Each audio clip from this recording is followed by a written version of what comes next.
This is the Lone Crater YouTube. We hope this video helps. In this video, I will show how to fix horn Kia Sorento. Turn off the car and disconnect the battery before starting any work.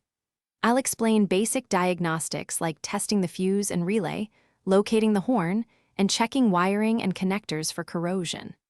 I'll also cover simple bench tests for the horn itself and offer practical replacement tips so you can get a reliable sound without drama.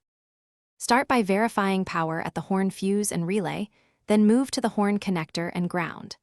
I'll guide you through using a multimeter to check for voltage and continuity and how to interpret those readings.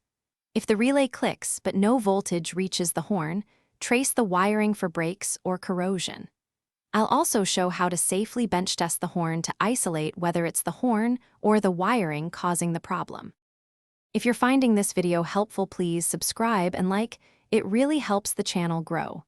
Quick recommendation: life's too short for a stinky car. Grab Little Tree's black ice to keep your ride fresh after greasy repairs and long drives.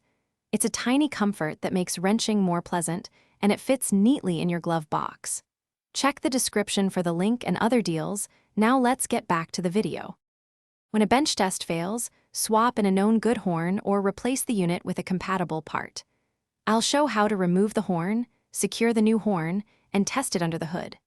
For wiring issues, I'll demonstrate proper splicing and sealing methods to prevent future corrosion.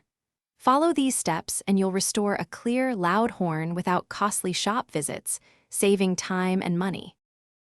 Thanks for watching. Consider subscribing if we helped you.